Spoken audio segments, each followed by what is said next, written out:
So good morning, NPCA staff, board members, citizens of Niagara, and actually citizens of the global community that are taking responsibility.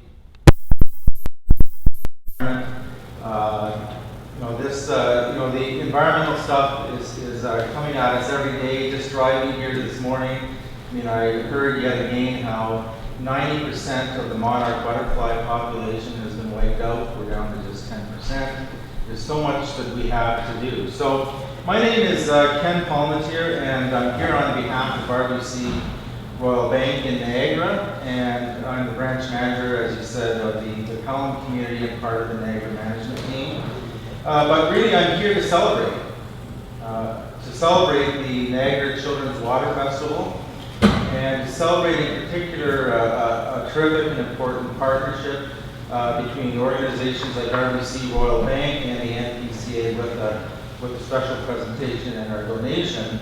But first, I want to celebrate this incredible and incredibly important and effective event. So thank you to each and every one of the NPCA staff, community volunteers, children, parents, teachers, and of course my RBC staff team, because whether we realize it or not, we are on a great journey here together.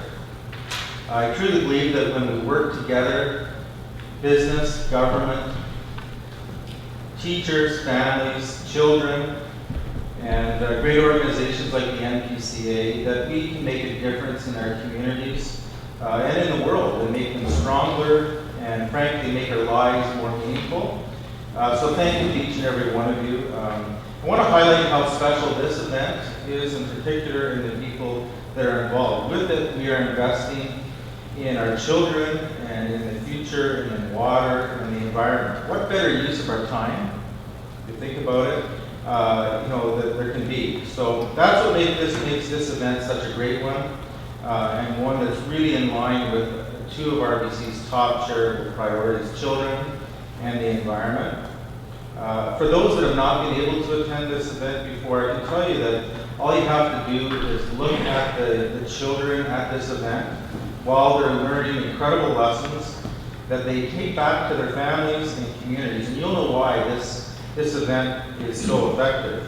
Or, maybe just look in their eyes when I tell them that drinking water that they're drinking right now was drunk by the dinosaurs millions of years ago, maybe it's just that uncomfortable feeling in their eyes. I'm not sure which it is, but for sure there's a spark and an understanding from this event. Like, it brings it to light, that this water is the same water that was there those many millions of years ago. So it's also the look of satisfaction that you see on the volunteers and the presenters at the end of that day, the sense that they've made an impact, and probably it's a sense of being a little bit tired too. It's an exhausting day for sure, 4 days. So today, RBC's commitment continues as we celebrate the Niagara Peninsula Conservation Authority as one of our prestigious 2016 Blue Water Project Leadership Community Action Grant recipients. And for those of you that aren't familiar with our environmental initiative, in late 2007, RBC Royal Bank unveiled the RBC Blue Water Project.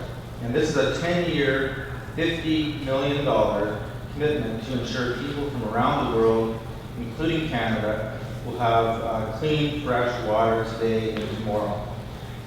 As one of Canada's largest companies and corporate donors, RBC has been focusing its givings to ensure that we're making a sustainable, meaningful impact in the communities and areas we support. And now you might want to ask, what the heck does banking have to do with water? Well, at RBC, we believe that it has everything to do with water, because water is fundamental to the sustainability of all life on the planet, and the lack of access to fresh, clean water is considered one of the major threats to human health and to economic development, hence RBC, around the world. And I see a lot of parallels between RBC and what NPCA does. I see planning for our future, for the environment and for our communities. For RBC, what we do is planning for our clients' financial futures, deep dives into how they can achieve their dreams. So to date, we've committed more than $44 million of that 50 to over 740 organizations worldwide, and are improving the quality and removal of barriers to clean drinking water. So on a personal note, I just want to say that the NPCA, that your partnership with RBC has been a very enjoyable one for us and for me personally, for over 4 or 5 years now. And I think it's a great example, as I said off the top, how different organizations throughout our communities need to partner together.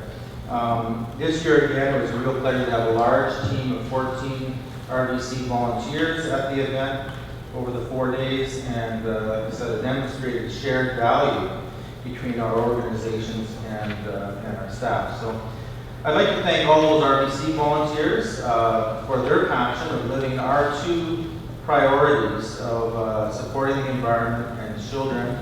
Again, very unique to this event. I just got to highlight that fact of how important this event is, and I hope it will continue to receive the support that it deserves. And at RBC, we believe that focusing on our true purpose, always remembering that, our deep held beliefs of helping our children and clients thrive and our communities prosper, that through that, RBC and everyone succeeds. So the work that NPCA is undertaking in Niagara is critically important, and that's why I'm very pleased to announce this additional $5,000 donation today. And as I said, I think it's a great investment in our future, our children, and the preservation of water. So thank you, NPCA, for all your hard work, and I know that our future generations are going to be able to enjoy it.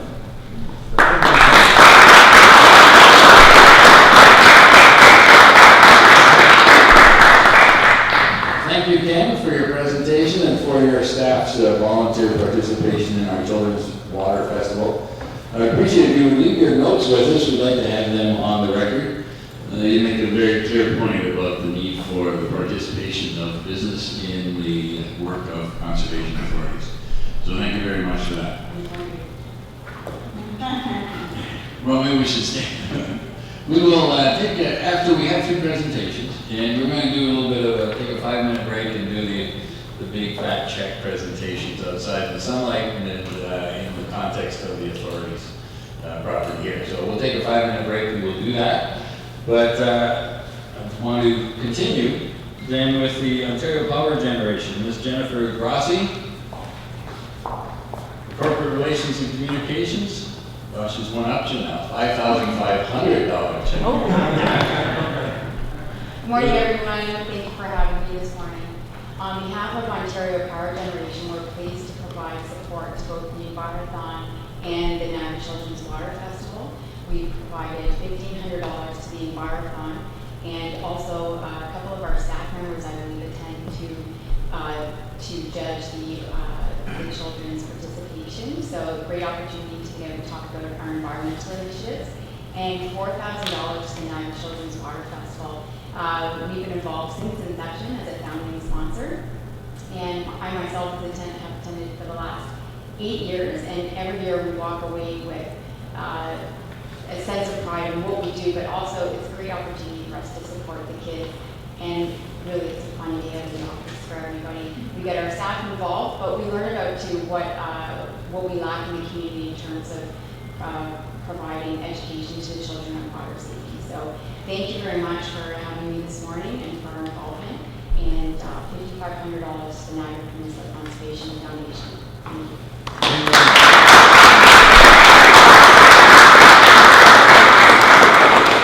Thank you very much, Jennifer, and thank you to the OPG. They've been great supporters for a number of years, and just like the RBC, we value your partnership and your belief in our work. The final presentation this morning is Marv Enns, creator of the Comfort Maple pen.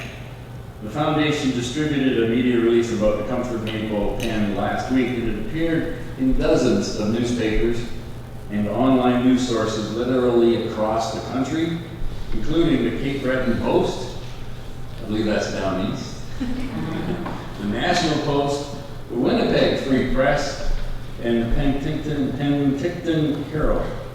The pens that the foundation had in stock quickly sold out in a day, and Mr. Enns was back in his workshop making more. So I'll ask Marv to say a few words about this unique and exciting project. We understand it's from the wood pruned from the Comfort Maple. Marv, welcome. Thank you very much, Bruce. Well, nice to be here, and rather a surprise for me because I wasn't anticipating this as part of what we were doing. But life evolves and we keep moving with the pitches. The issue of the Comfort Maple has been on my mind for some years, and it's a beautiful tree, and if you haven't seen it, you must, but I'm sure that you all have. But I would periodically take a trip out to the Comfort Maple with visitors just to see it, because it's a wonderful thing to see, and there's so many things about the tree that are exemplary, and not even the guys that hold it up, you know, I mean, it probably wouldn't be there if it wasn't for the cable. And we have to give credit to some of the arborists in the past. So, in a simple phrase, we love the Comfort Maple. And I kept saying at home, I wonder what they're doing with the wood they trim from. I'd love to get some. Well, there wasn't an answer because I didn't ask the right question to the right people. So, one day I was visiting the Comfort Maple with a friend from New York City, and this was a girl that had been a fresh air child with us for 9 years, and she grew up and became a lawyer in New York. And she was visiting with her family, and I said, let's take a drive up to the Comfort Maple. So we hopped on a motorcycle, and one of the kids were on the back, and we went over there, and the rest came in the car. And we got there, and we're looking at the Comfort Maple, and I'm explaining the age of the tree and the significance of the tree. And the maintenance man is somebody that I know. So Bruce Terry is working on keeping the place looking nice, and I said to Bruce, what happens to the wood that's trimmed? He said, well, Mish does it. Mish? There's only one Mish. Everybody knows that. So he gave me his phone number, and I called Mish and said, Mish, can I get a piece of that wood? He said, sure, come on out, I got a bunch. So I went out to the yard there on Highway 20, and he gave me a piece of the wood, and it was a pile in the snow, we dug it up. And I took it home and I made a pen. And I made it within a day or so, and I brought it back to Mish, and I said, this is one of the things you could do with that. So he said, oh, that's neat. So he takes it in to show the board and the different people in the executive, and pretty soon there was an interest, and they wanted to have a few pens for some of the people that are leaving the board.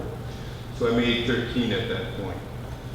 And now it evolves. And this is what's so interesting about life.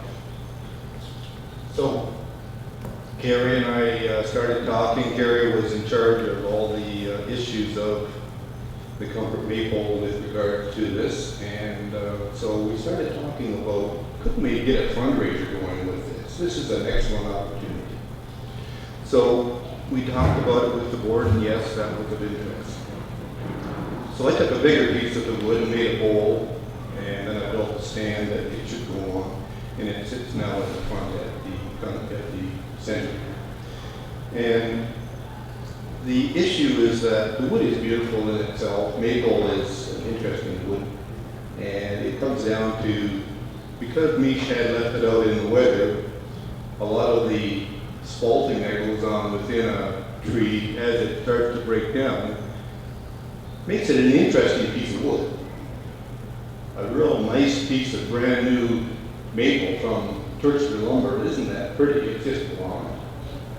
But when you start seeing the blacks and the yellows and the gold that come with spalting and age, I said to him, thanks for not putting it inside. Because he could have stored the wood inside, he had it outside in a pile. So that benefited in some regard. Some of it was pumped, of course, in time. So we started this idea of a fundraiser, and how many pens have we made? I don't know, 4 years old. And I brought along another 25 today, because instead of getting outside and working on my gardens, I've been turning pens. So that's what I wanted. I want to do this. So we're going to progress to the stage of, Carrie said to me, we would like a gallery. Can you make a gallery? I said, I don't know, I've never made one. Maybe I can do it. So I took a look at YouTube and pulled up some ideas on gavel making, and I made one. And today I've got the pleasure and the honor of presenting the gavel to Bruce Timms, chairman of the board. And I'd like to ask Bruce if you'd come up and receive the gavel. Are there any questions about what I commented on? We'll take the questions. Yes, members, do you have any questions? I guess our concern is that we have this is an unlimited supply, as there's always a bit of pruning every year on the Comfort Maple. Is there Unlimited supply of maple. Is there which? Unlimited supply of the Comfort Maple pruning wood. Well, how much is there? Yeah. There is probably a quarter, Okay. which would be a face wood. And a lot of it is punky, it's got very light. Some of it I can't lift still because it's heavy. But we can make some more bowls, because I think that there's room for that with the amount of wood that we've got. And there continues to be pruning as we go along. So I don't think that this is going to go away in a hurry, and the opportunity will keep on presenting itself as more wood is trimmed. So do we pray for storms? I don't know. No. As long as we have Mr. Enns available to make these things, we've got a good supply. Okay. But Members, are there any other questions to Marv? All right. B, Member Cannon. So this is a fundraiser? This was done to start as a fundraiser? Well, yes, I mean, it's supposed to be a fundraiser, and I think it's working well that way. I cover my costs, and then the markup allows for the Conservation Authority to make some money on this. Excellent. So you have pens with you, you said then? Yep. For sale? Mm-hmm. Okay. So there are a number of pens here. Thank you. So I'll come up and receive the gavel up in the center here, and I'd ask the other presenters who will receive the checks here and on live stream, and then we'll take a 5-minute break. Okay? Thank you.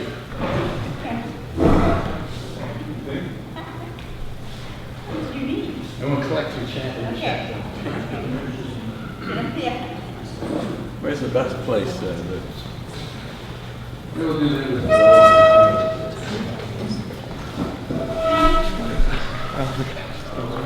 So we give the great pleasure to present this gavel to you, the board. Thank you, Mark. And I trust that it'll keep order in your meetings. Thank you. Trust board members, I won't need it a lot. But it sounds solid.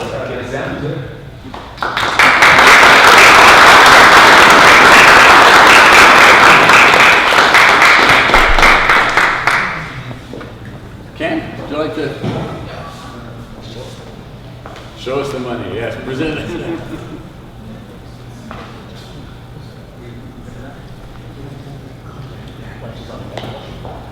Yeah. Oh, welcome.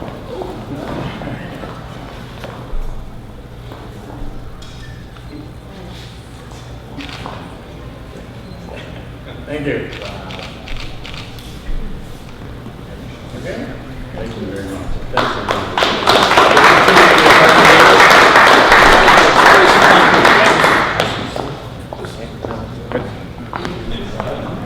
This is the benefits of live streaming.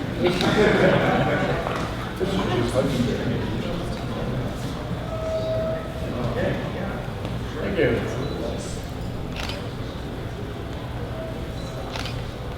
Appreciate it. So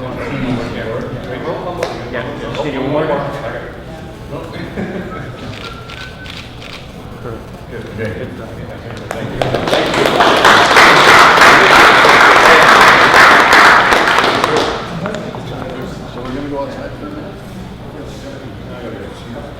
All right, members, if we're gonna say.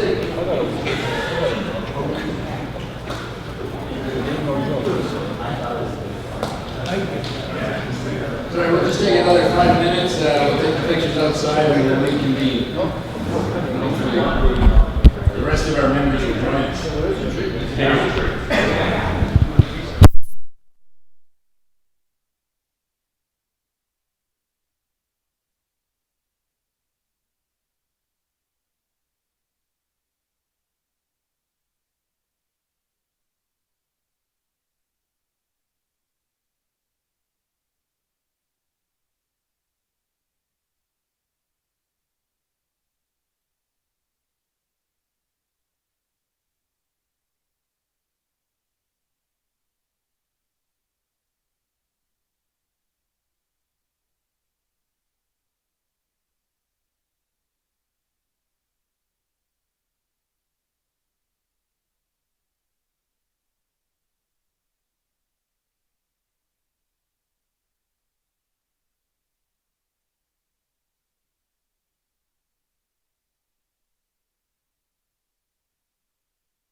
Ladies and gentlemen, I'd like to reconvene this meeting.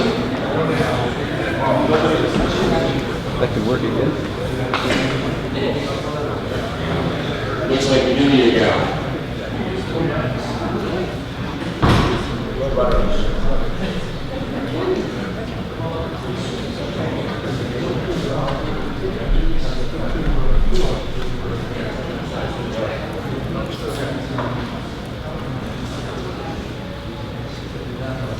Members, if you could take your seats.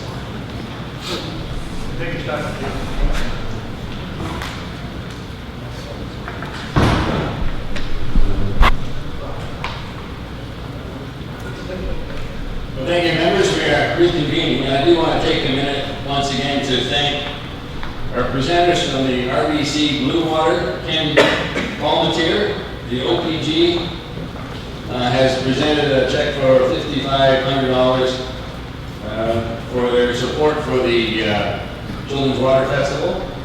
And again, I want to thank Marvins for the carving, for the pins that have apparently received worldwide recognition. And finally, for the gavel that we seem to need to get members to the table.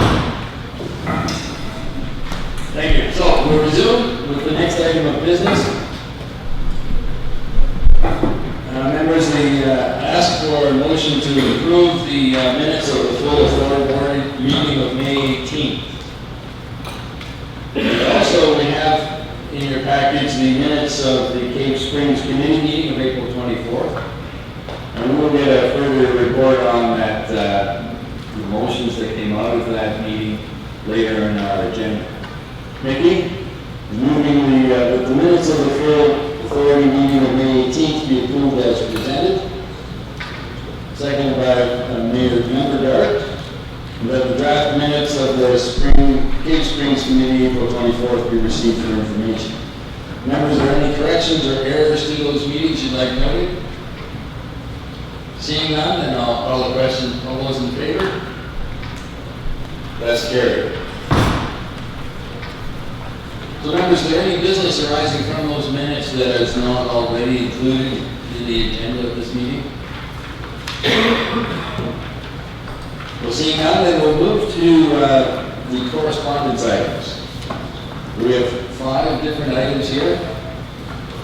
There's the NPCA letter to the Lord Mayor of Niagara Lake, Niagara Corridor Ramsar Site Steering Committee, City of St. Catharines, regarding the controlling of invasive species with Phragmites. That's a very tall grass with a plume of seeds, grows up to 8 feet tall. And members, you know, it is often sold as a decorative grass from nurseries, but it does cause a significant issue in primarily drainage, stormwater drainage in city ditches. And so we have correspondence regarding that. Item 5 is concerning our future proposed priorities for renewal, and a letter from the office of the regional chair to the board. The members, and Carmen, do we have any particular items we'd like to respond to in that list of correspondence? Members, any questions to those items? And I'll take a motion to receive that correspondence. Member Joyner, Member Porter. All those in favor? That's carried. Thank you. So, it's been a busy month for the Conservation Authority, and I have a few remarks.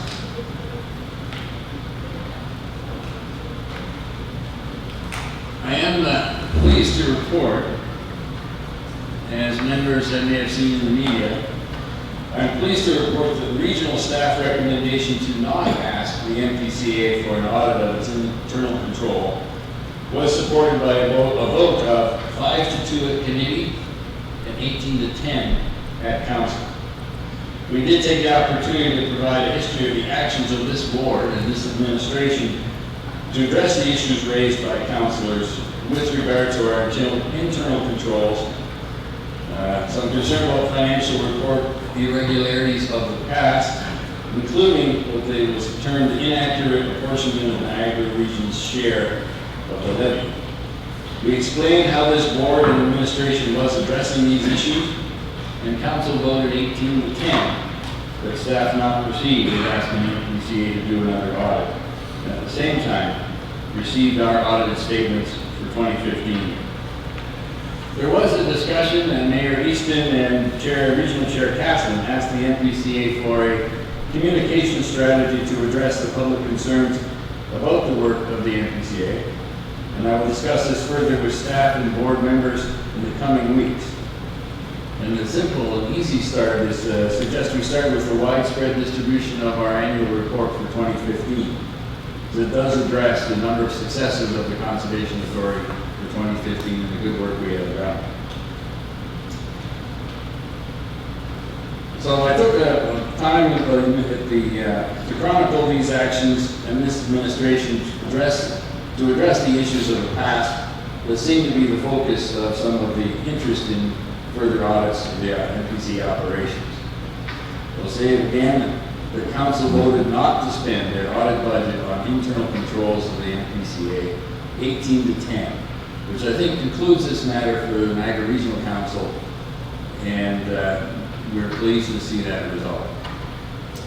On some more relevant NPCA matters, I was able to attend several public consultations over the past month, including floodplain mapping presentations in Welland and Caister Centre.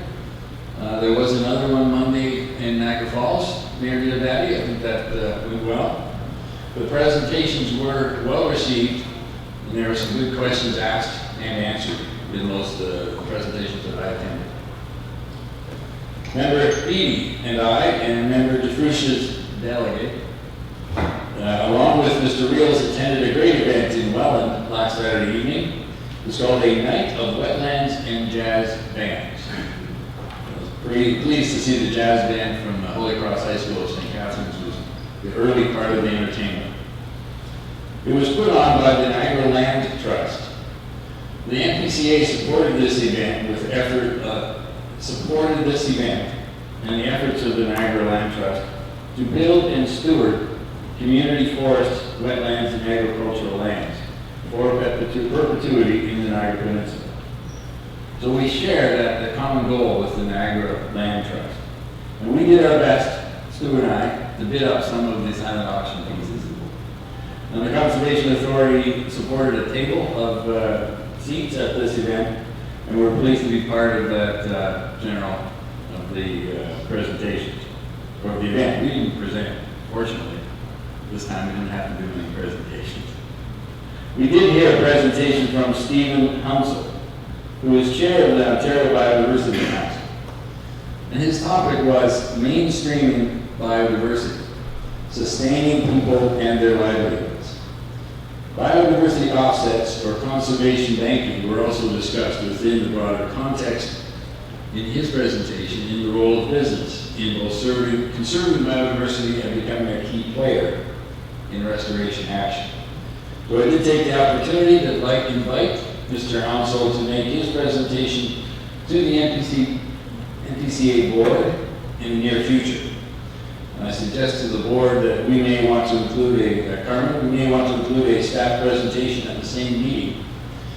A presentation from our staff on what the NPCA has done and can do in the area of wetlands restoration and creation, and including what can and cannot be done with Sioux Forest, that I've been educated recently. So there is a shared interest of the Niagara Land Trust in methods and opportunities for a net gain in wetlands in Niagara. So it was a great event, and I was glad to be part of it. So I did also have the opportunity to attend FCM, and one of the major subjects at the Federation of Canadian Municipalities, the recent meeting in Winnipeg, was climate change and the role of good floodplain mapping. I was included in a session with, or attended a session with Mayor Crombie of Mississauga, and Mayor Mike of Halifax, and the Insurance Bureau of Canada, who hosted the session. And also Mayor Rick Goldrick of Burlington, who reminded me, his father was Francis Goldring of Fonthill, the original chair of the Niagara Peninsula Conservation Authority. They all shared recent experiences with large-scale destructive flooding from severe storm events.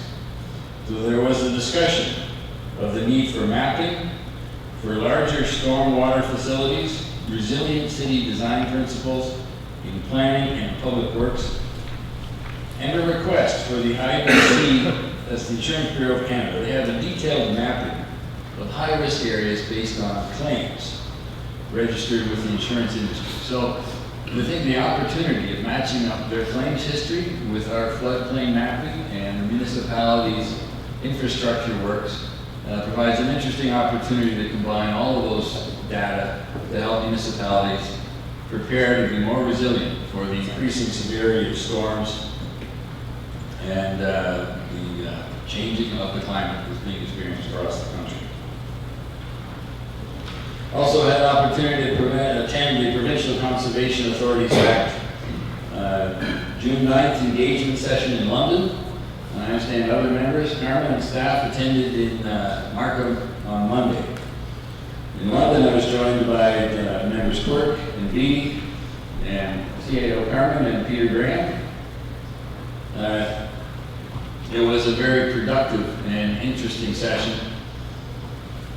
I also participated in a telephone conference discussion of the Conservation Authority Act review by the ANO Conservation Act Task Force.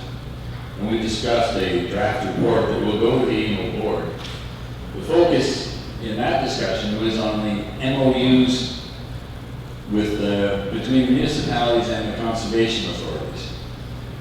And some MOUs between the CAOs, between CAs, neighboring CA conservation authorities to share resources, acknowledging that there will likely be no new money from the province. The chair of Roma participated in the discussion, representing the rural Ontario municipalities. He supported the draft report's position that there are clearly three groups of conservation authorities: those with large assessment base, those with small assessment base and low growth, and those in between. There is a suggestion that the province recognize this situation and allow some new flexibility within a three-tier classification of conservation authorities. So this does accommodate the wide differences across the province, and the intention is that the minister will allow the Act to deal with those three basic types of conservation authorities. The members will be aware that the Minister of Natural Resources and Forests Minister has changed. The parliamentary assistant with this file on conservation authorities and wetland policy was Eleanor McMahon, who's been promoted to cabinet now. So I am a little unclear about the status of the review and the review of provincial wetlands policy. They may have mandate letters that are the same as the last, or they may have new mandate letters from the Premier. We don't know as yet. So I must thank, one other comment I want to make is that I want to thank Member DeFrucia for his initiative in getting the pollinator garden planted here just outside our windows, over to our right here, at the Balls Falls Learning Center. The DeFrucia family and Member Beattie and I, mostly Nate, I think, helped plant the milkweeds in the other plants that fit the garden. This matches two other pollinator gardens that the NPCA is planting within the watershed, along with the $15,000 contribution to the pollinator gardens in the 12 Mile Creek watershed in Port Louis. So members, it has been a productive and eventful month, and you can see that in the status reports that we will receive later in this meeting. So thank you, members. Those are my remarks for now, and I'm pleased to ask our CIO for his comments in this most productive month. Carmen? Thank you, Chair. Echo the sentiment that June is a very busy month. Just to advise the board in regards to the Conservation Act review, I also had the opportunity to attend the session with the chair in London And this is what I did learn, and I was talking briefly with member Kenny, who saw a similar discussion in Newmarket, is that the NPCA, we have implemented best management practices that quite meets the issue of open, transparent, and accountable administration. I picked the top 10 best management practices that we do here that many other conservation authorities, some do and some are striving to do. So the top 10 that I found when we would communicate that to the farmers and residents who were attending the session in London, they were quite impressed. And the top 10 I found was a community liaison advisory committee that we've established, a customer service charter, a dispute resolution system, budgets, financial statements, and monthly expenses posted on the website and to the board for review, quarterly communication reports distributed to all our local municipalities, live streaming of our board meetings, orientation for all board members at the start of the term, streamlined permit processes with a 30-day benchmark, an open door policy of the CAO and the chair for all community members who want to meet with us in partnership with non-government organizations, including memorandum of understandings with our 3 funding municipalities, Niagara, Elgin, and Hamilton. So you can see we're well ahead of the mark, and when you look at the stage 2 consultation process, we're looking at best management practices. We can actually put our best management practices amongst all the priorities currently being communicated by the province. So what's next with the Conservation Act review? The NPCA chair continues his work on the AMO task force. I myself sit on the CAO working group that's organized by Conservation Ontario, providing feedback. For the board's involvement, you will be receiving the staff report related to stage 2 of the provincial consultation process, and that staff report will be based on feedback we've obtained from the Community Liaison Advisory Committee and the local area planners group.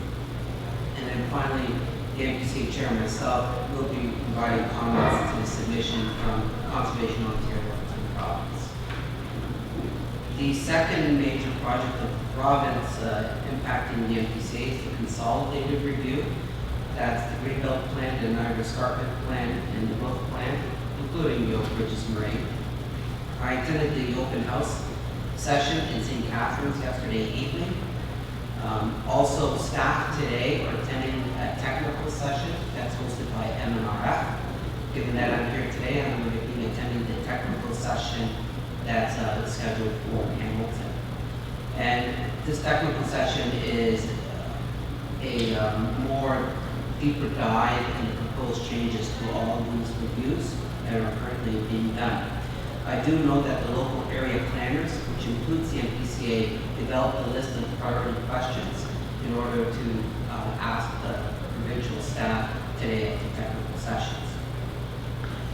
So this board's involvement, based on the technical review sessions, staff will be presenting a report to this board for their review and approval, and it will also be based on feedback we received from the Community Liaison Advisory Committee and the local area planners group and our input to the consolidated review.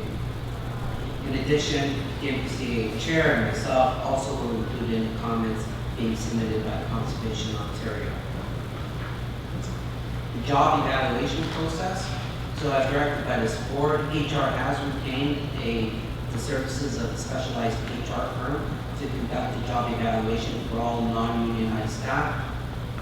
This is anticipated to be completed by the fall, with a staff report to be presented to the NPCA for their consideration once it's complete. The NPCA strategic plan. As you're aware, we developed a strategic plan for the first time in the history of this 50-year history of this organization for 2014 to 2018. So thus in the fall, we'll be providing a report on all the deliverables that were contained within the plan. We'll be providing the board an update of where we're at with all those deliverables, all the ones we've completed to date, and those that are in progress. And this will set the stage for the planning stages for the next strategic plan for the years 2019 to 23. So that process should be starting in the fall. Also, to bring to your attention is the National Disaster Management Fund. As you know, we're in full public consultation with the mapping of the Welland River from the Pembroke Dam all the way to the Niagara River. We have now contacted the town of Grimsby and the town of Lincoln and the region of Niagara at staff level to look at conducting mapping of tributaries and water courses in those areas. The last time it was done was 1989. So now there's federal funding approval. Unfortunately, it was announced after the May board meeting, and our submission was required before today's meeting. So what we've done is we did submit an application after consulting with the town of Grimsby, town of Lincoln, and the region of Niagara. We made the submission. If we do get approvals, we'll come to this board for approval. If you'd like to entertain, or would like to engage another mapping exercise in those areas. That was last done in 1989. Why it's a priority for us, we did have a storm event in July of 2015, and we feel that there's a need to have a remodeling and mapping of those areas.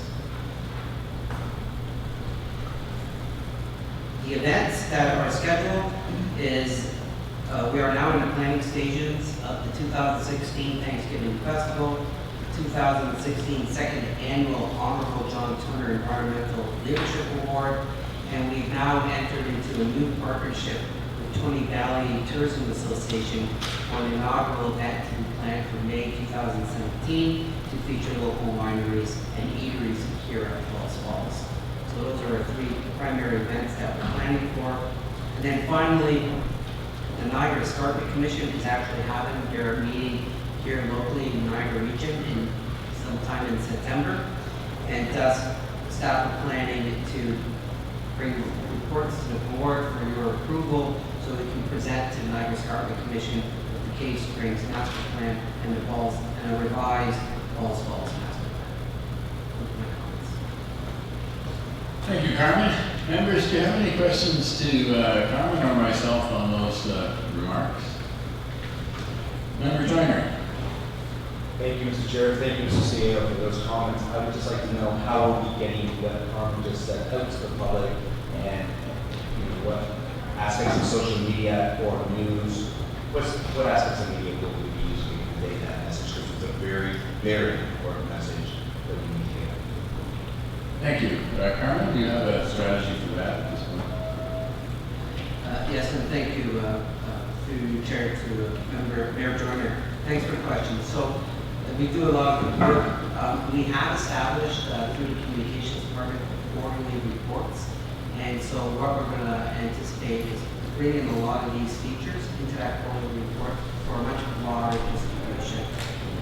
We're also, I don't know if you've noticed, but we've taken some full-page advertisements in Niagara this week, and we're looking at other media alternatives to put out that quarterly report and some of the messages within that quarterly report.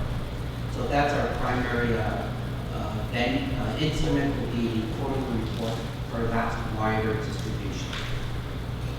And my second question to the CA, through you, Mr. Chair, is when will the rounds be started to be made to go to all municipalities in Niagara to convey that message? And we did it in 215, Battery Park 215, or Park 216. Will they begin again in 217 doing those rounds? Thank you for the question. We certainly intend to schedule those as soon as possible. Carmen, where do we stand on that? Our plan is, as we do the report on the deliverables of the current strategic plan, and as we do the planning stages for subsequent strategic plan, that's the timing where we'll go to all the 12 local municipalities and our funding municipalities to tell them the work we've done and the work that we're looking forward to. So we're looking at the fall of this year? Thank you. Member Jeffs. Thank you, Mr. Chair. I just wanted to ask for some clarification. Two questions with regard to your comments earlier. You mentioned about the defeat of the Onondaga region and comments from Mary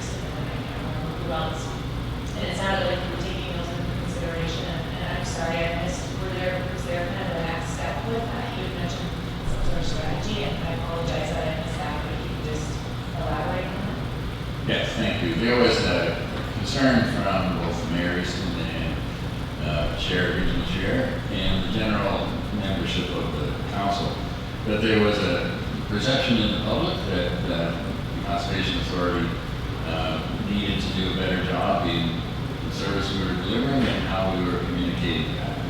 So, in line with the question of the joiner and the addressing of our strategic plan progress would be to date the implementation, as suggested by Carmen, that we're going to take a strategy and communicate the work we have done that will line up with the review of the results of our progress on the implementation of the strategic plan. So that strategy, communication strategy, is what we're talking about bringing in the fall to address the strategic plan implementation. Okay, so the plan is just to communicate the good work that we've been doing. So I think, and we can talk about it later, but I think based on, like I mentioned before, I mean, today's really quiet here, but typically lately that we've had some pretty full galleries, and then of course all the animals were dragged over to the region. I think that's going to stop now, but I do think, and I don't know what the answer is, and I said that before, but I think communicating the good things is great, and there are a lot of really great things, and even in just reading the information reports prior to this meeting, all of the stuff we're doing, again, with the Children's Water Festival, we're ramping up for Balls Falls, and I see people post things online, they come here for the day, and they have a great time, and they're posting pictures, and it's true, there are a lot of wonderful things, and I think that's great that we're going to make more of an effort to communicate that, but I still think there's a, you know, the Landowners Association and some of the environmental groups that they're not going to be listening to that. So I still think there's an issue, and you know, maybe I'll be able to bring something in the future to the board that we could implement. Like I say, I don't know what the answer is. I just don't know if that's going to be hardy enough to. But I do commend staff for wanting to move forward with that communication. So secondly, you mentioned that you were at FCM talking to the insurance companies, and you mentioned about collecting local data with regard to insurance claims in terms of flooding in the area. So is that going to be part of our floodplain mapping plan, or are we working that in somehow, or when is this going to be happening? What I was speaking to is the what they call a municipal risk assessment tool. And the idea there is that the municipalities will combine their information, the Conservation Authority's floodplain mapping information, with the insurance company's data on where claims can file. And a combination of all of that data will give the municipalities a tool to plan for the resilient community, to plan their infrastructure and what changes have to be made as a result of the more severe storms that we're experienced across the country. So that was the notion. For a minute, it sounded like the insurance companies had already done the floodplain mapping, and that they wouldn't share because it was proprietary information. But really what they have mapped is the record of where the claims have occurred. And with this MRAP by Tessera tool, they are able to combine the municipal infrastructure experience on claims for flood basements into a new mapping tool the first time I had seen it. So we're talking about combining that with and comparing it to the floodplain mapping that conservation authorities have from Burlington to Halifax, and see if all that data together will give us a better, municipalities, a better way to plan for what they should build in terms of a resilient community. And I think Carmen has a little bit to respond to as well. Through Chair to Mayor Jeffs, also Conservation Ontario has an insurance working group. We do have representation on that, and so insurance companies have been asking for our data, and that working committee is looking into how that information is shared. And so that committee is still doing their deliberations with insurance companies, and then the program can come into Conservation Ontario for all 36 conservation authorities to consider. Is there any way we could have that, what you mentioned in your mayor's report, chairs first. We have our floodplain meeting next Wednesday, and is there any way we could add that somehow, or I mean, maybe it's just up to me to bring that up with our other business, but I think it's something, I think it's important to that committee. I know you're talking more about data for the municipalities themselves, but I do think this lines up with what we're doing with the floodplain mapping, so I don't know if we could add that to the agenda somehow. I think that's an excellent idea. I have the materials and I'll share it with the board and in the minutes of these meetings, what the options presented here. It emphasizes the combination of municipal infrastructure data with current and future climate data, with insurance claims data, and we can add flood mapping data. And that will provide a significant database for municipalities to respond to. So yeah, so include this in that committee meeting, and I'll share it with the board as part of this minutes of this. So Lisa, you can record that. Thank you, April. Bill, you have any questions? Yeah, just, it's not a question, just with respect to the subject that you're talking about. It just happens that when I was in university, I was a behavioral person. I don't think this one. I worked as closer to you, Bill. I was in behavioral sciences, and if you walk through the library, you will find pile after pile after pile of research that was done with respect to risk in floodplains and this sort of behavioral aspect. And so what I was hoping is that maybe through conservation material, you might want to look at, and this is where strategic communications comes in, there may be a way to visually indicate how it is that we have people drowning in flatlands in Texas. The visuals around this are very difficult to get people to understand. You live there your entire life and it's never been underwater. But the reality now with climate changing the way it is in severe storms. So I would kind of suggest that they want to look at that too, because it's not just about having a database and an insurance company guy that do this. It may be some of the visuals around some of the damage that was done, some of the real true costs to both life and property. So I think, again, I don't know what the answer is here, but I suspect that during conservation of Ontario, you could have a piece, and you may want to embark on something like a public education somehow that illustrates the scope of the risk and how it can affect. Thank you. We will take the opportunity to bring that to the Conservation Authority Ontario meetings. They have quarterly. We were taking advantage of one of their productions that we, I think, shared with the board. This had been distributed and is available at all of the floodplain meetings. And it does cover some of what you're talking about, Bill, but I don't think it covers the how people get drowned issue. So I'll take your point and we'll take it to Conservation Ontario and try and share that.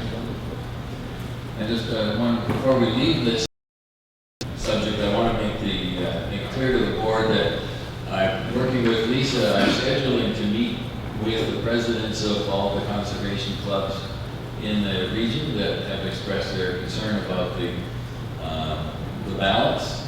Are we worried about the conservation as much as we were worried about the stakeholders? I've heard that clear. I would take the opportunity as the chair of this board to meet with all the conservation clubs and environmental clubs, and we can have that conversation. Members, are there any further questions to the CAO's comments or mine?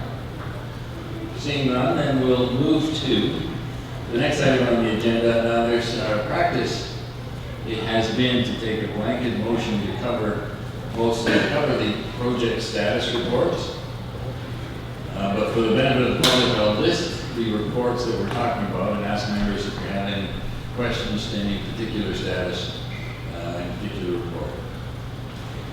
So, I'd like a motion that the status reports 61 to 68 be received for information.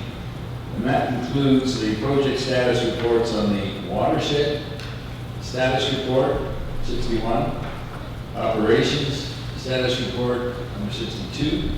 That covers all our parks operations. Corporate services status report, number 63. The finance monthly update, 64. The 2017 budget timetable, report 65. The forestry update, report number 66. The water quality annual report, the 2016 report number 67. And it's a very encouraging response on the Niagara Shores, Niagara Lakes Sewage Lagoon decommissioning report number 68. So members, do you have the opportunity to review these reports? Do you have any questions to them? I'll take that question now. Member Beattie? Just to, testing 1, 2, 3. Just to, okay, I'm going to get this right. To the senior staff, pass on to your total staff, whoever worked on these reports, they're getting better and better. Thank you. And I would like to comment on the operations status report. The one on Bluebrook, the update on the capital, I find you put all the information I need at my fingertips when I talk to the community. It's all there, and I thank you, and keep it up. Your staff is doing very well. Thank you. Next one. I have here somewhere. The water report. The water quality report. And I didn't have time, this is a heavy report. I'm going to have to read it a couple of times to try to grasp it. But there's nothing more important than what we do than water quality. I think we all agree with that. I mean, that's one of our fundamentals. And I notice in here, I get the sense in the first read through that our water quality isn't that good. But I see an action here, item number 1, implement best management practices, and it goes on the NPCA restoration program, and that's very nice, but I would ask that staff provide a monthly or quarterly report on how well they're doing on that paragraph, because I think we have to do better on water. And I would ask that, I'll make an motion if I need to, but I think we can pass it on to the CEO and ask him to sit and meet with the senior staff, and let's have an ongoing report on that, please. Thank you, Member Beattie. Carmen, would you respond to that? And Lisa, Member Beattie, Lisa will have that request recorded in the minutes. Thank you. I'm going to refer Chair to the author of the report, Josh Lyman, who's here today, to maybe give a further explanation on action item number 1. Josh, please come to the podium. Thank you. Thank you.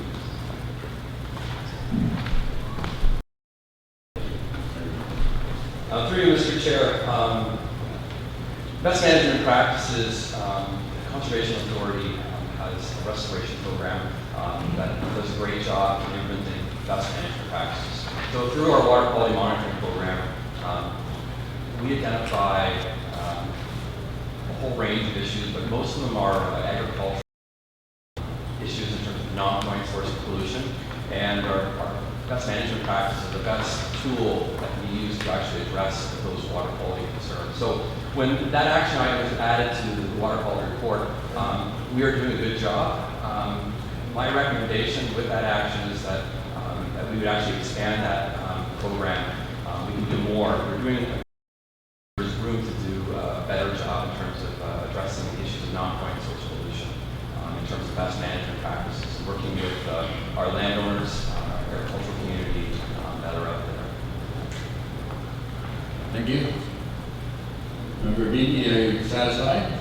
Carry on. I'm satisfied on that one. All right. So I'll take it as board direction that staff will bring back a report on the prioritization of best management practices when it comes to water I quality. want to see how it evolves. Okay? Take that as Okay, thank you. Member Beatty, you still have the floor.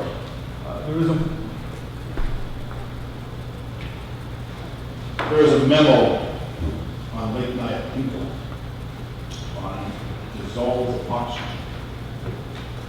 A nice graph on how it really drops during the winter. And it reminds me, and I think it's in here, the oxygen content may affect the habitat of the fish.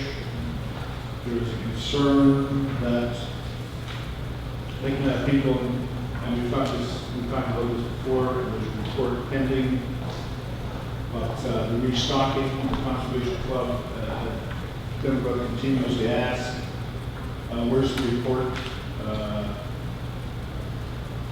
This is part of it, I think. I'd like to see that moved ahead, because fishing is, it's a big item in that park, big item on Lake Nyatinko.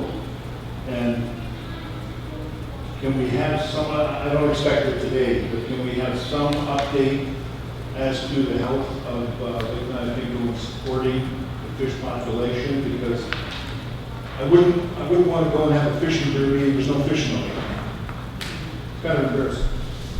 So if I could please ask for an update, this is part of it, I think. And there's another part of the report on whether we need to restock. And based on this and based on the Conservation Club's observations, and after my experience at Port Coburn, Conservation Club and their nice little pond in the back, it doesn't seem to be that complicated. So I would ask that that report be expedited over the summer. Thank you. Carmen, can you help us with any response you could bring to that? I'll take it as staff direction to come back with a report on the update. Thank you. I'd ask either Steve or Josh or Glen on the water quality team on the oxygen levels in the winter report and our communication facility.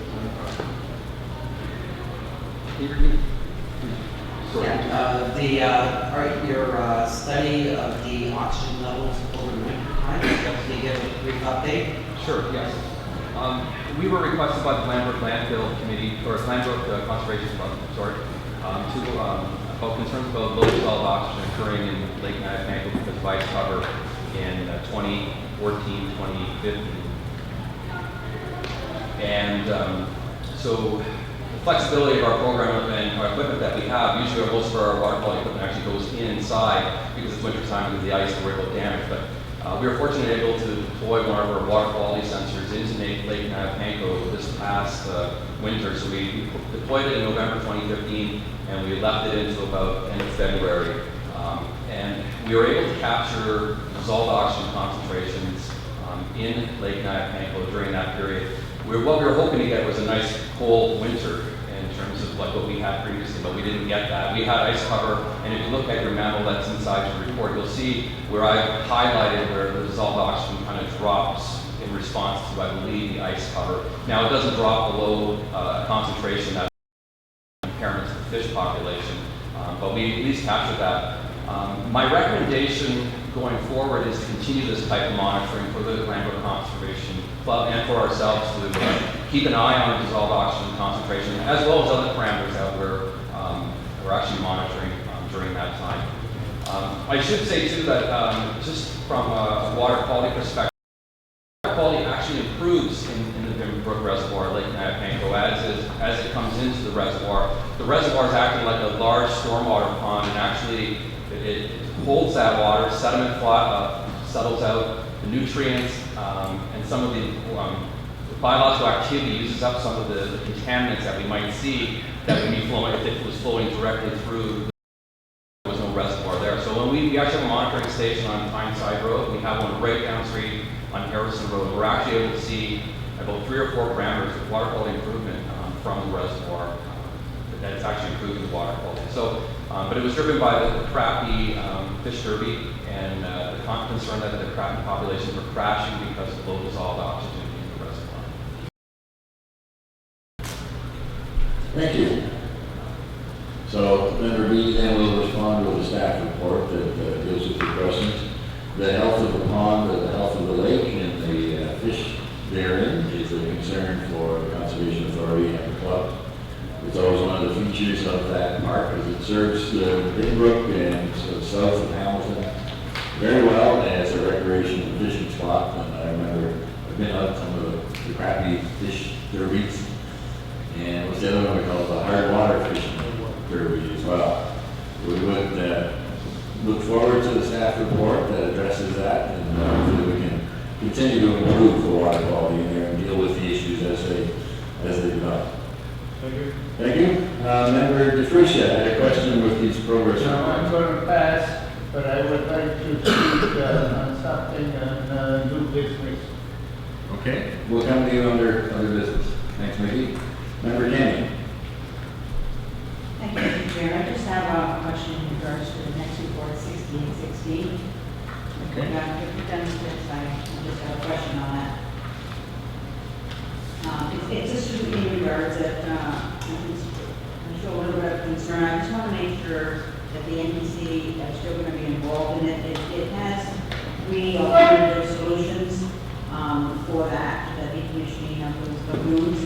And I just want to make sure that that parkland, how much the NPCA are going to be involved in making sure that once these are decommissioned and if they're made into these wetlands or naturalized meadow, I want to know how much input program have. It says that we'll be continue to provide input where requested. I think it should be we continue to provide input.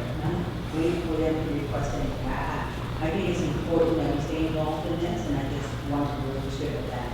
If someone can answer that question, I'd be greatly appreciated. Thank you. Thank you, Member Kenny. Carmen, can you respond? I'll refer to David Bruce is on the clock. Thank you, David. Thank you, Mr. Chairman. Through you, the NPCA will be involved to the extent that we are able to through the environmental assessment process. It's not our project, we're not the lead on the project, that will be the region of Niagara. So as the environmental assessment continues forward, we'll be consulted with and we'll provide input as documents come in to us for review. Another opportunity for us to be involved will be if NPCA permits are required to do any of the actual works when they get to implementation. So in summary, there's an environmental assessment that's being conducted by the region of Niagara. The region of Niagara, once they pick which option on the decommissioning, and we are, this board, you supported the Harmony Residents Group in principle of wetland creation. That is one of the options, and thus we're providing comment to that effect during the environmental assessment that the region of Niagara is doing. Once they come with a conclusion, they then submit it to Parks Canada for their subsequent approval. And then if that occurs, then we would look forward to partnering with the region and actually getting work done with our expertise on staff. So that's kind of our plan model. But right now, David and his team are they're in the scoping stages of the environmental assessment and looking at all the options. But we're supporting the one that you approved in principle on levy.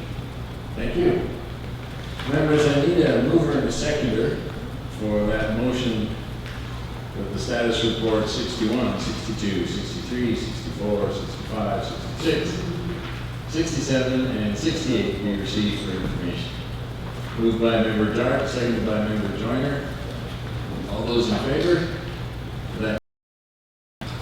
And members, I just want to draw your attention for a quick moment. Behind us, we have a class being directed about the value of pollinator gardens.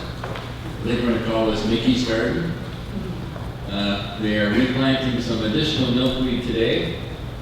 I don't know if Nate's in the back, but what's going on out there, Nate?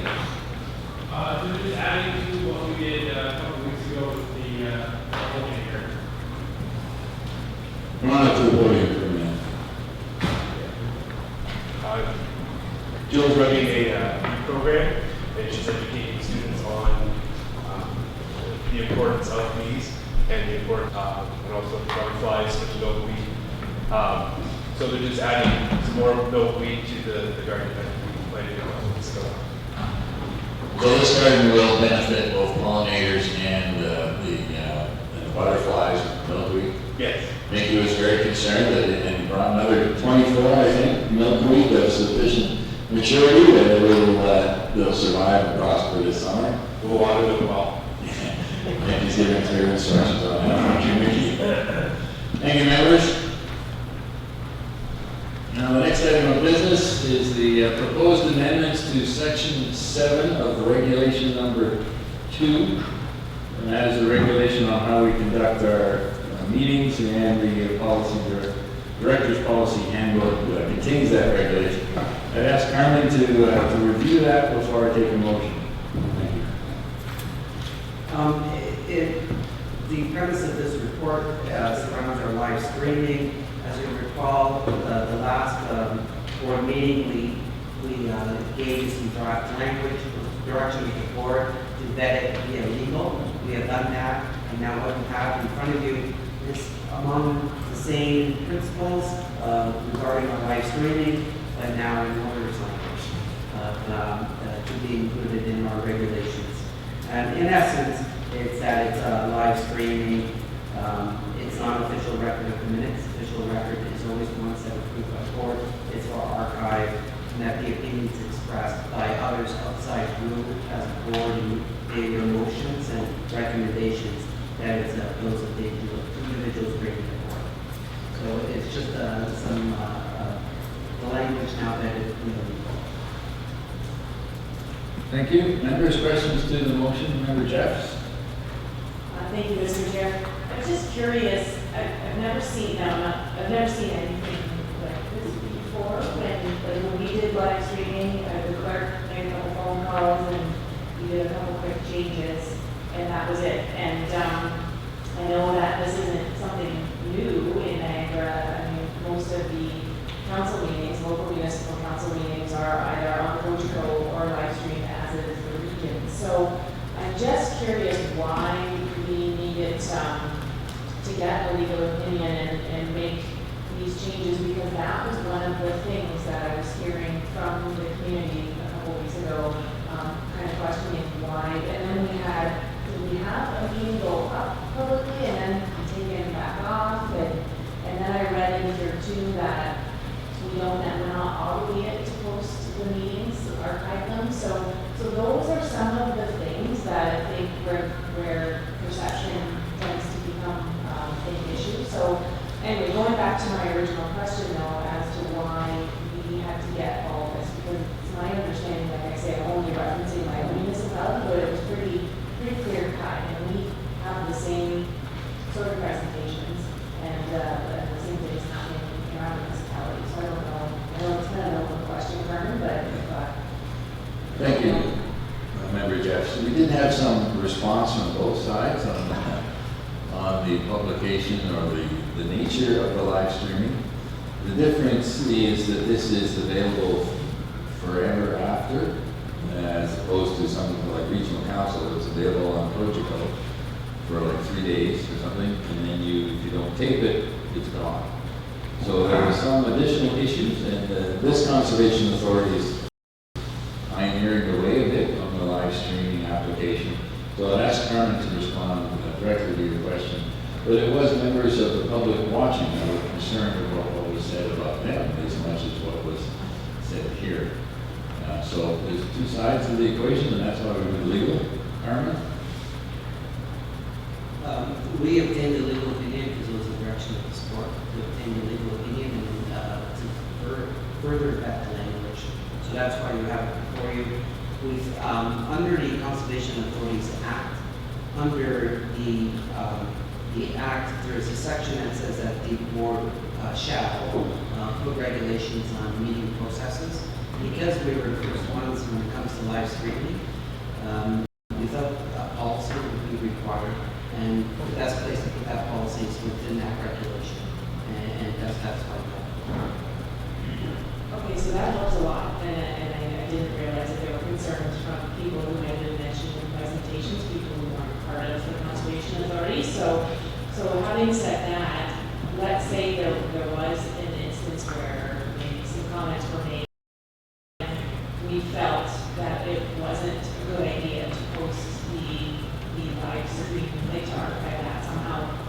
How do we communicate that to the public so it doesn't get misconstrued that we're picking and choosing what we're posting or archiving? Because again, it's I see Tony giving me a look here. He's going to just let me have it. But it's true. I just want to, because people don't realize, and then perception becomes reality. So I'm just wondering, how we kind of know, obviously not the legal opinion, that's what you're trying to get around it, but it is a concern. I did hear a lot about it, and it did sound like, why are we doing this? So, and even in reading this report, I didn't fully understand until you told me now. So we think with this policy, there'll be a consistent application, and it'll not get into that murky area of, well, should we do it up or shouldn't we, or what's the proper procedure? So with this policy, it'll be consistent from now on, and those concerns or questions won't be valid or won't come up again. Carmen? Well, thank you, Jerry. We did respond. I would just submit that we don't pick and choose, right? It's as is, and thus this now gives a risk assessment for the board on what people do with this video thereafter. And so now you have language to formulate your position as a board. Thank you. Tony? Okay, thank you. Member Beatty? And then Member Joyner? I'll try this one so I don't have to twist my neck. This is a question of curiosity. On this live stream, is there any way that our technical department can tell us how many hits we get on this? How worthwhile is this thing? Like if we're getting 400 hits a month, it's a significant service. But if we're getting 4 hits a month, we got to question why you're doing it. Could we have some information from that? I'm asking for another report. Right? Could we have some information on how many hits we're getting monthly? How popular we are in the realm of plasma of IT? I mean, if you could, and perhaps with the data for next month might be helpful as well. You got a response now? It's in our project status report. I'll refer to David, giving the numbers. I missed it. Okay. Thank you, Chair. So, yeah, we put it in every month in the corporate services product status report, in particular under communications. So for the month of May, we break it down by peak viewers, total viewers, and average view duration. In May, it was 14 peak viewers, 88 total viewers, and the average view duration was 12 minutes and 55 seconds. It actually was slightly down from the month of April, and I have a comparator for April in that report as well. So every month we'll be putting that information in the report. I'm going to have to pay more attention to your report. Focusing on that too. Thank you. So that information is in our monthly status report, and members will be able to see that, and we'll very good. Track your concern or your interest in how that is being responded and how popular we are in the universe of the internet. Now, members, I do need a motion that a mover and a seconder that report 6960 be received for information, and that the NPCA board amend section 17 within the board of directors policy handbook, regulation number 2, meeting procedures as outlined in this report. A mover and a seconder. Member Dart, Member Hodson. All those in favor? That carries. Thank you. Thank you, Carmen, and thank you, staff, for the efforts to work in terms of being publicly accountable, transparent, and available on the internet, a sustainable practice.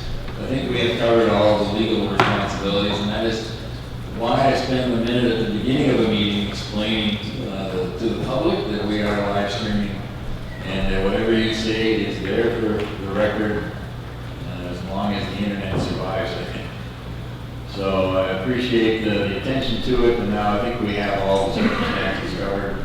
The interests of the presenter, the public, and the board are now, I think, protected as much as possible and respected as much as possible by this new procedure. Thank you. The next item of business is development and related recommendations regarding Cave Springs, report 7016. And Mr. Brickle is going to make a presentation to deal with this report. And before we go, can we have maybe perhaps the motion, Mr. Beatty and Mr. Hodgson, that seconded by Hodgson, that report 7016 be received, and that the recommendations of the Cave Springs Management Plan Steering Committee identified in this report be approved for inclusion in the draft management plan. So that motion is on the floor, and Mr. Brickle, if you can present to it, and then we'll take questions from the members. Thank you, Mr. Chair.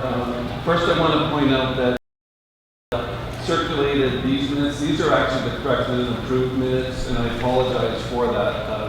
That was my oversight, and I should have caught that. But these were the minutes that you actually did approve formally, so that's why they're on your desk today. We're at a point in the process where we are working very busily to try to complete the writing of the actual management plan for submission. We hope to be bringing that back to you in September and then moving it on to NPCA and MNRF from there. The recommendations before you today, we were asked to bring them by the steering committee, to bring them to you as a board so that we can make final determination as to whether these recommendations will be included within the management plan.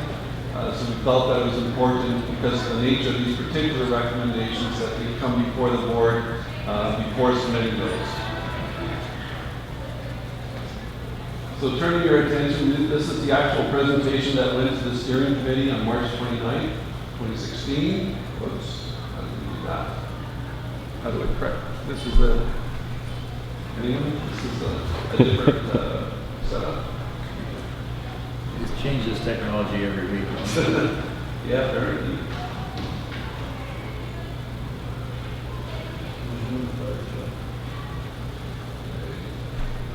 Okay, there we go. So recommendation number one, that the Cave Springs property officially be designated as a conservation area. We're putting this forward quite simply because there seems to be uncertainty as to whether it has ever been formally designated as a conservation area. Within the Niagara Escarpment plan itself, sometimes it appears as just Cave Springs and sometimes it appears as a conservation area. So we wanted to make sure that that gets confirmed. Just feel free to ask questions at any point along the way. The next one is probably is one of the most significant recommendations, and that is whether in fact the classification should be that of a nature reserve. That was the kind of the holding designation put on it by the Niagara Escarpment Commission when the Niagara Escarpment Parks and Open Space Systems process was put in place. The purpose of the management plan in part is to actually confirm or to recommend a different classification. In this case, we are recommending that it actually be moved from a nature reserve to a natural environment. That doesn't eliminate the fact that most of the property still will continue to have nature reserve zoning. But the actual overall and overarching classification of the park is recommended to be natural environment. This recommendation has been supported at the public meetings that we've held and was also reinforced by every single stakeholder group that we met with one-on-one. And the biggest reason for it is that the cultural heritage aspects are deemed to be as significant and important to that site as are the natural heritage aspects. So therefore, recommendation number 2 is that for NEPA purposes, Cave Springs be classified as a natural environment. Number 3, this is the entrance concept shown on the diagram there. And I should point out that 13 of the 15 recommendations passed unanimously. One of them passed with only one person objecting, and then we'll be dealing with the other one in camera. But recommendation number 3, again, this passed unanimously, shows the entrance concept, key features, Cave Springs Conservation Area sign, rock wall, native plantings, gate and fencing, and there's the cost attributed to. So it's actually going to have a very clear entrance.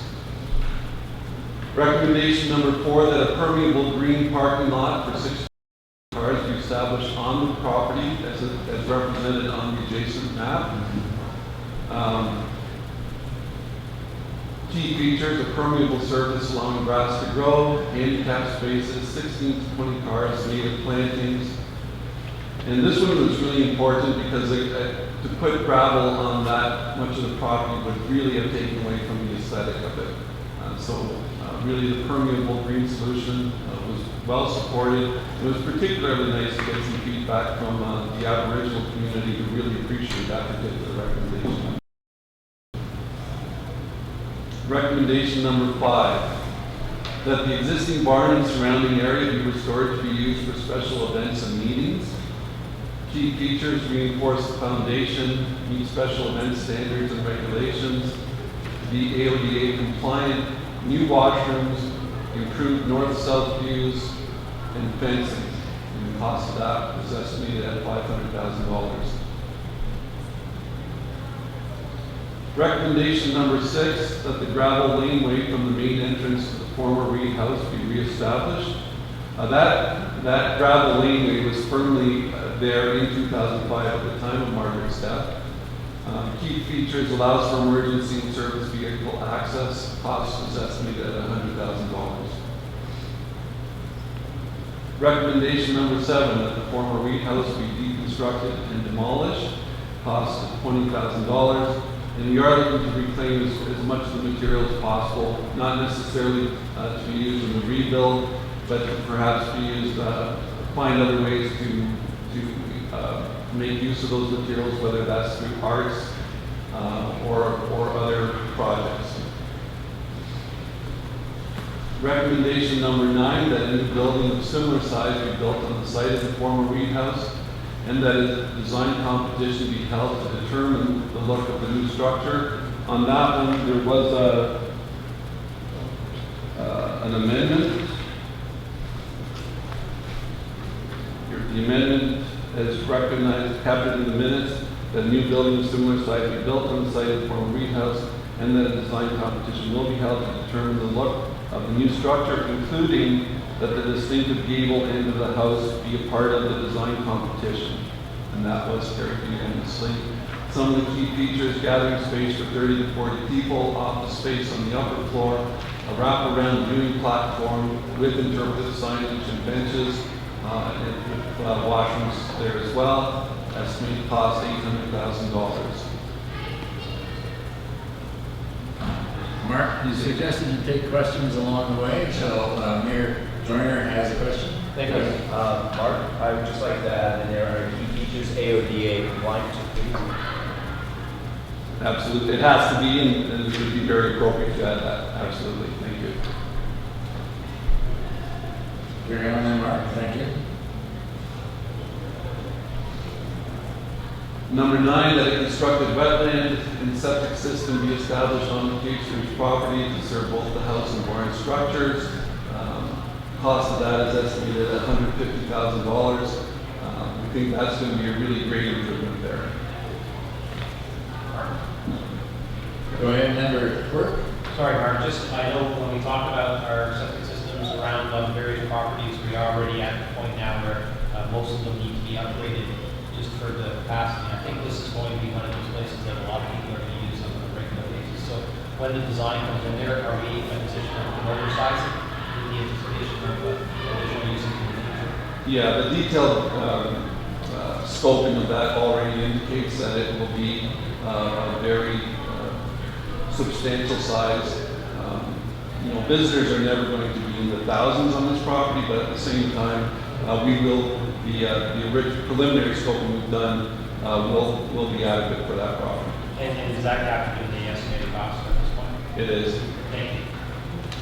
Mark, we have a question from member Fruscia as well. Nikki? It's not a question. Well, Nikki, Nikki, just one moment. Could we do with the questions on the presentation and come back to your point at the end of the presentation as we debate the motion? Okay, All right, thank you. if we're missing something. All right, we'll get to that at the end, and I'll hold you for that, okay? Mark, carry on. Recommendation 10, that the escarpment trail at Cave Springs be made AODA compliant. Key features, stairs and/or alternative trail improvements. Well, we're going to try to take them all the way up the trail to be AODA compliant, and we'll work with the local AODA committee on that one. 2 to 3 platforms for rest along the way. Anyone who's climbed that trail knows that it's actually quite steep, and we can actually be quite short of breath by the time we reach the top. So we are looking to have 2 or 3 platform rest areas with benches, interpretive signage, garbage bins. Obviously, this will improve safety and will also protect the ecology in that area. Cost of doing that is going to be $400,000. The key reason for doing it is it's going to make the site much more accessible for many more people. This was one of the recommendations that I believe, I do believe that there was one person on the committee in opposition to this recommendation, but otherwise it was supported. Member Joyner. Thank you. Mark, just to be, as per local AOD committee, is that you're going to establish one, or are you going to be using the local AODA committee local to West Niagara? That's to be determined. I'm hoping that there is a West Niagara one. So to that point, I'm here to tell you that there is. Okay. They work very well together. They encompass both Lincoln, West Lincoln, and Grimsby. And you also have an AODA committee that is for the Niagara region too as well, that encompasses all 12 municipalities. We obviously want to be working with West Niagara, and I'm pleased to hear that. So that's great. Thank you, Member Joyner. Lisa, would you make sure that comment or that note is in the minutes? Sorry, Mr. Chair, the supplemental, I should explain what it is. It's called the JAAC, it's the Joint Accessibility Action Committee. Correct. And I forget the consultant's name.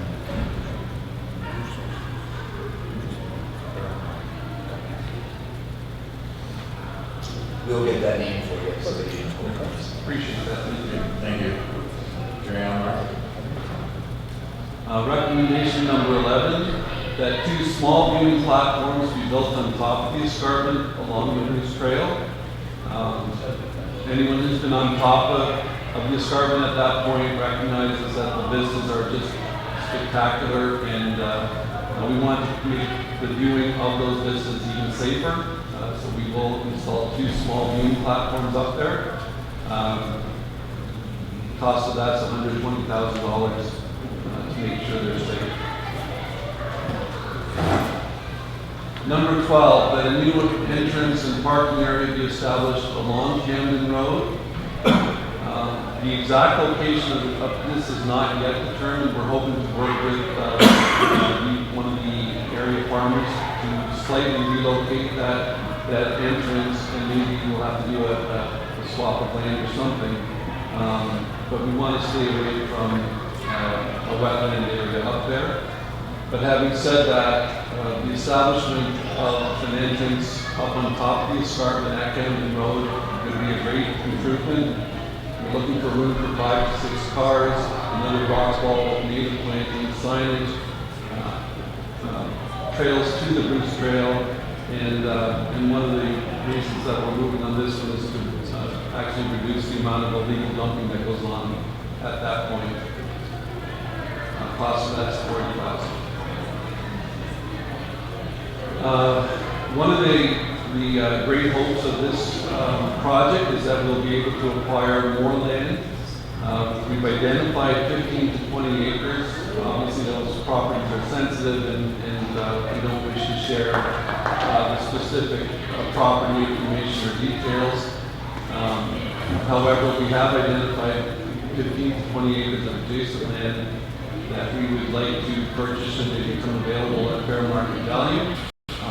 Obviously, you as a board will have final say on that at a later date. But they are considered to be lands of higher ecological value. 14, we're dealing with impairment. Number 15 is just the total approved budget, which is at 2.6 or 2.7 million. So that's the draft budget that's been put together for this, and with the inclusion of potential funding sources for that.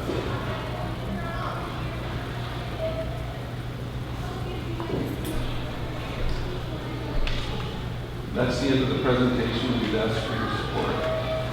Thank you, Mr. Brickle. Member DeFrucio, you had a comment about something we were missing. Yes, going back before this, oh, I'm sorry. Going back before this board came into effect, I had a motion on the floor of Cave Spring. Okay? When they, in Margaret Reed's book, it states where the original creek or spring was diverted. It was buried and diverted to the religious camp there. Okay? What the motion that I put through a few years back, and I think you were on the board then, I don't know about Karen, was go to these people and tell them you're going to uncover where they buried it, the spring, because they diverted the water to the camp so they could build. I think they got a swimming pool there, I'm not sure. We can share that because that water is originally on our property, the source.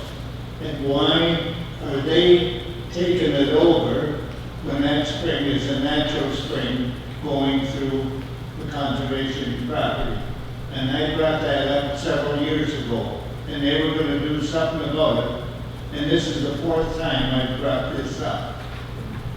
Okay, thank you, Vicki. Mark, are you familiar with this issue? And maybe we can search our records to find the minutes that contain that issue going back, I guess, several years, 5 or 6 years maybe? Yes.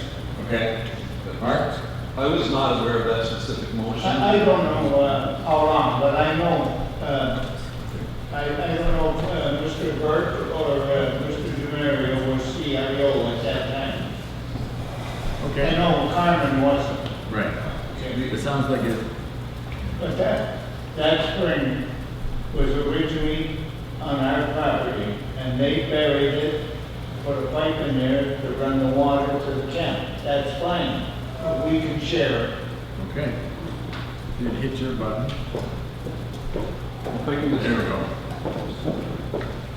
Mark, if I can just comment further on that. Well, I'm not familiar with that specific motion. There obviously is a detailed water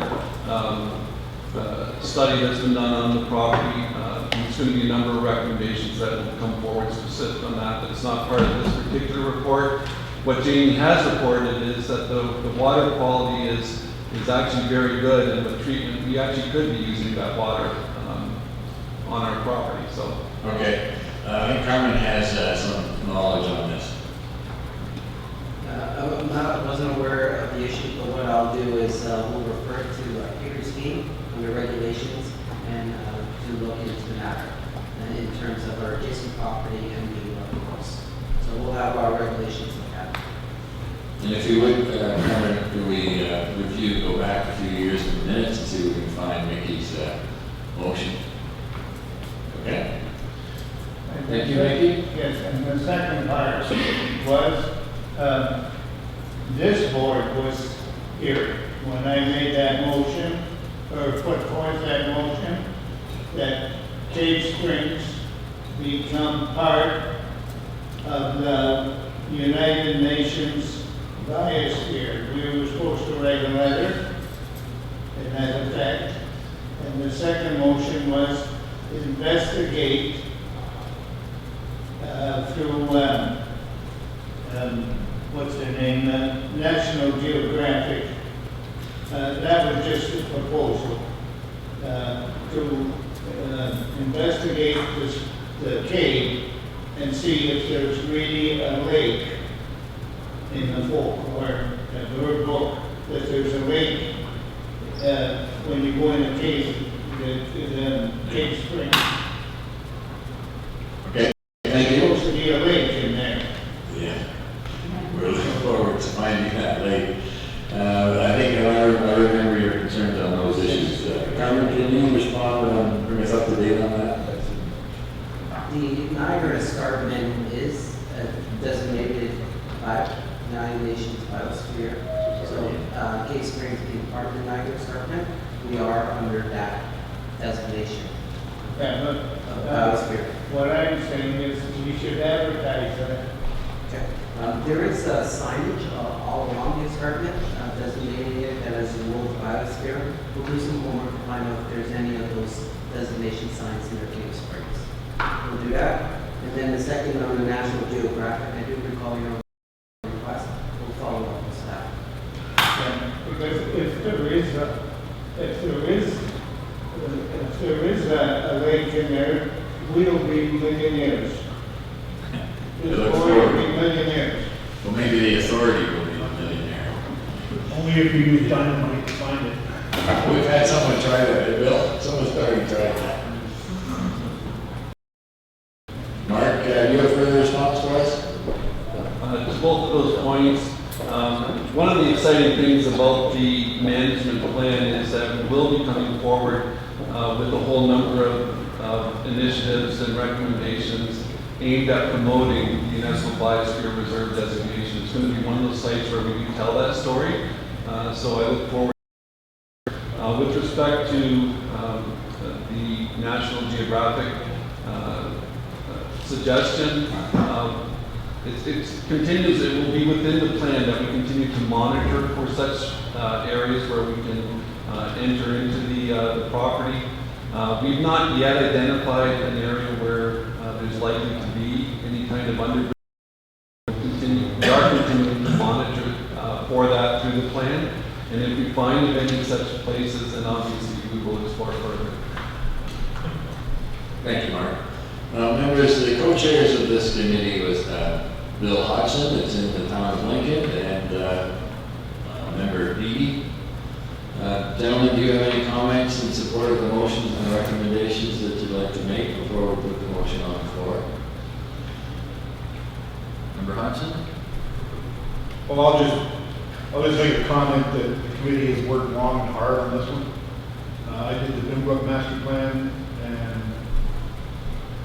that was easy compared to this one because of the levels, the F&R, the NBC, the DPOS manual, and this report you have in front of you is just approval of the step to move forward.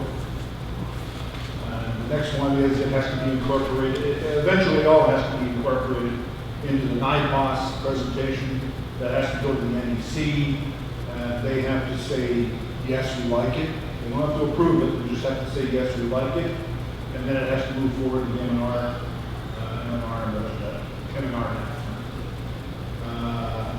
and that's the final approval. So this is just the committees, we want to make sure that you're in agreement with what the committee agreed to. And as Mark said, most of this report is unanimous. There's only two with one dissenting vote. So the committee was fairly strong on the direction we've taken. So I support all of it, and hopefully you will too. Thank you. Member Hodgson, it is in the town of Lincoln. Yeah, well, it is, just as Mr. said, there's a lot of work gone into this. There's nothing in the proposals, and that's up to and including 1 to 13, which is before us right now. that puts at risk any of the, I guess, natural features of the property. And I think everyone was very, very careful to scale and scope human activity on that property and enhance access to that property with protection in mind. I think that's really important. If you read the details of the proposals, it's quite conservative in its sort of exploitation of accessibility for the site. So I think there's some real safety guards put in place for the property, and yet we know that there's something of value there to ensure that people can access. Thank you. Thank you, Mark. You've led a very thorough discussion, thorough examination of the project, and as Member Beatty suggested, this may be the end of the beginning, but it's only the beginning, and with the endorsement of this board, then we start the next steps. Member Sherry. Thank you through the chair. My question is, because in Haldeman, we get some pricing on some proposals adjusted, and then we find out when the really truth's out that it may be half of what they suggest it's going to be. I see quite a few values on some of the costs for some of these improvements. I'm assuming we've had some engineering, these costs are relevant. Could someone comment on that, please? Yes, please, Mark. We vetted that through an internal committee with a lot of expertise. And various projects were broken down to the expert specialists. For example, the constructed wetlands and septic system. We have in-house a contractor who supports our capital projects. So I would have to say we had about 8 people work on and if anything, I think they're really good estimates. I think we could live with those numbers. They're certainly not super high, but they do take into account the key features that we're trying to achieve. Yeah. I guess my only concern would have been, yes, we give the go-ahead, and then finally we find out the price is twice as much as what we originally budgeted. That would be my only hesitation of approving this and seeing our pricing not being accurate.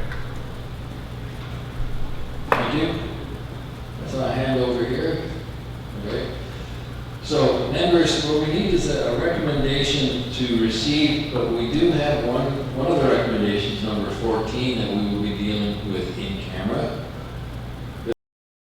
Yeah, no, I just had another quick question with respect to budget. So, in approving the plan, we're not actually putting in place an implementation schedule or a budget.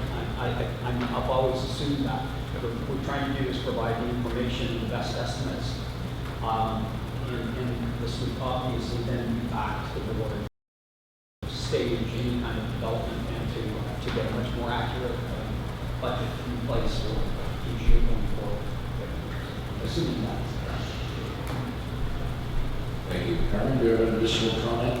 Yeah, and we'll, to that is the path, and also when we do our 2017 budget deliberations, for any preliminary work that we have to do, that will be raised in that form also. Thank you, members. So I have a resolution moved by Member Beatty and seconded by Member Hodgson that report 7016 be received, and that the recommendations of the Cave Springs Management Plan Steering Committee identified in this report be approved with the exception of recommendation 14 that we will deal with in camera. For the recommendations to be approved for inclusion in the draft management plan. So members, if I can call a question on that portion, and we'll come back after we've dealt with recommendation 14. All those in favor? That's carried. Thank you. Thank you, gentlemen, and thank you to Mark, and thank you to the entire committee for the time and effort and the work that's gone into this. And we're looking forward to a very pleasing result as a part of the international biosphere. Something, an aspect that will be promoted as part of this site. Members, that item has then been carried, and I'd ask before we go in camera if there's any other business we want to deal with. Member Beatty and Nikki. Just a quick one, thought really, gathered. Is there an identifying plate on the base of the gavel so that in 20 years people will know? I didn't see any, are there identifiers on it that came out of the Comfort Maple and was done by the gentleman and going in? That should be somehow identified on it for history. Good thought, Member Beatty. Thank you, that's a good thought, and we'll make sure that goes out. Mickey, you had another item of other business? Yes, on Niagara Shores. Yes. I know it's still in the embryo stage, but with the permission of the Lord Mayor, I'm proposing that this authority put a plaque or a stone. I know I can get a stone for free from walkers, recognizing the significance of that park. The War of 1812, this dedicated to the veterans. The War of 1812, and all successful, not successful, but all conflicts in First and Second World War, Afghan, put on this plaque, presented by this authority, and have it recognized as, it was a training and dedicated to all the veterans, Canadian veterans. Mr. Dart's council will entertain it. That's an excellent suggestion, Member DeFuscio, and I've asked the Lord Mayor if he could respond, and then I think Carmen had a suggestion as well. I don't know when it can go up or what, because we don't even know if it's going to be a park or anything. But whether it is or whether it isn't, I'd like to put a motion on this floor. If we do this, whether it becomes a park or not, that people can see it from Lake Shore Road. Okay, Member Dart, if you can respond, and then we'll put a motion on the floor. Well, I think I can respond by saying I second that motion. Okay. And thank you very much, member, for bringing that up. That's a very nice, welcome concept. The only thing I'd have to say is I'd have to check with Parks Canada rules for land and make sure I don't agree with them this Friday. But thank you. That's a great idea. Yes, excuse me, there's been thousands of soldiers go through there over the years. All right, members. Mickey was under my father's command at that site, as a matter of fact, just by a chance. So, I authority to have appropriate words. All right. I think Carmen has a suggestion, and then we will take a motion so that it's on the record. But make sure you put on the fact that the plaque, or whatever we're going to call a memorial, is presented by this authority. Okay. Carmen, what is your suggestion? If I respectfully ask the board, could you treat it as a notice of motion? Because what I would like to do is make contact with the Welland and Lincoln Regiment that's looking at implementing the museum there. They might already have plans to prove historical plaques, the significance of the area. It allows me the opportunity to find out what they're doing and then how we can participate. If that's, and then if you treat it as a notice of motion, I can do some background and homework prior to engaging. Okay, because whether they let us or not, I think that we'll call it a memorial. It's what do you call it? It's a significant part of our history. Then we go for And national historic site or something. If it become a park, it would enhance the park. Okay. So members DeFrucia and member Dart, we'll take that as a notice of motion so that staff can do a little bit of homework on that, and then we'll have it on the agenda for the next meeting. And all your interests will be reflected in the motion and the recommendation staff can come back to us with. And I appreciate your, as the mayor has said, it's a very worthy suggestion and the opportunity for the Conservation Authority to have our name on that recognition of the 1812 activities will be very helpful. So we'll take it as a notice of motion. Lisa has that on the record. Members, are there any other items of other business before we go in camera? Member Beatty. Just a comment on that notice of motion. I would ask the staff also to, wherever they're doing this province, if you're at a historical site, there are big plaques. I think the province puts them up and the feds put them up. And they've got deeper pockets than we have. I would suggest that we contact whoever in the federal government, whoever in the provincial government that do these plaques, because that is a worthwhile property to be recognized and identified. So let's expand the search. Thank you. Thank you. Carmen has that direction, and appreciate the. We'll explore all the opportunities. Thank you. In that area. We don't want to go for national historic site designation right away because that certainly is a long and drawn-out process, as we've found. Go ahead.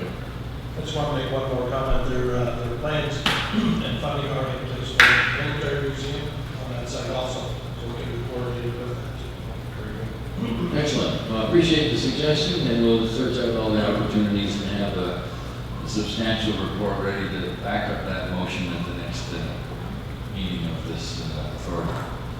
Well, members, I would ask then for a motion that this meeting move into closed session to receive a verbal update on the violations, discuss recommendation for number 14 of the Cave Springs development, and receive an update on the Colbeck and Coyle Creek issue in Welland, and further to receive a dismissal order by the Mining and Lands Commissioner on one of our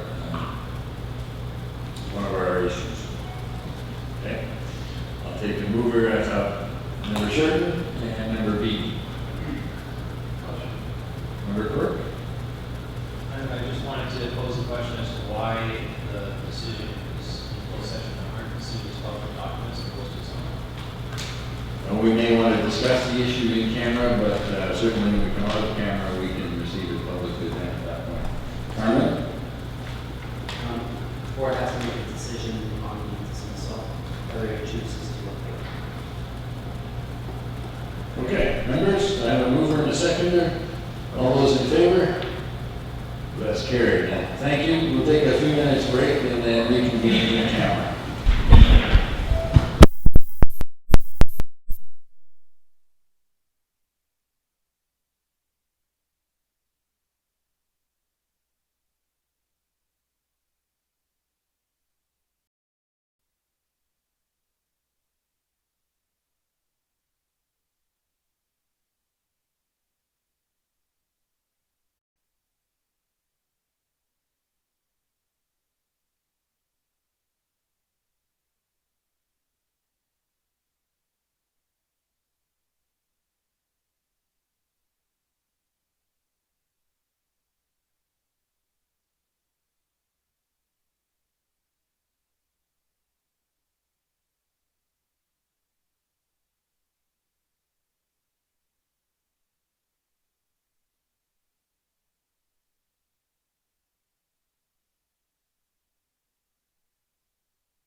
Motion neutral.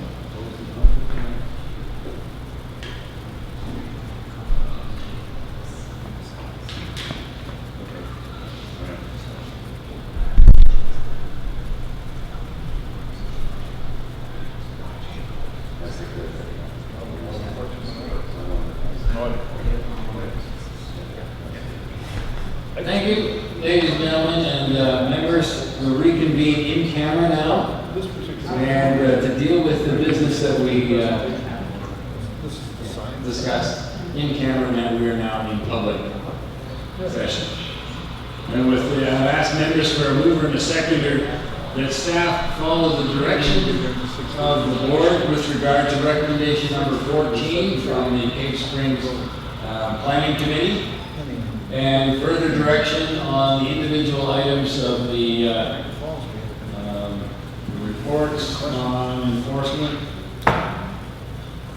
with regard to the lands and mine, the dismissal order by the Mining and Lands Commission, and the verbal updates on the violations, with one note that Mayor Joyner did declare a conflict on one of the violation cases and did not participate in and left the room for those discussions. So members, I need a mover and a seconder for those directions. Member Shurton and Member Kenny. All those in favor? That is carried. Thank you, members. That concludes the business of this meeting. We did deal with other business before we went in camera, so I declare this meeting adjourned. Thank you. Comfort, Maple, Hammer.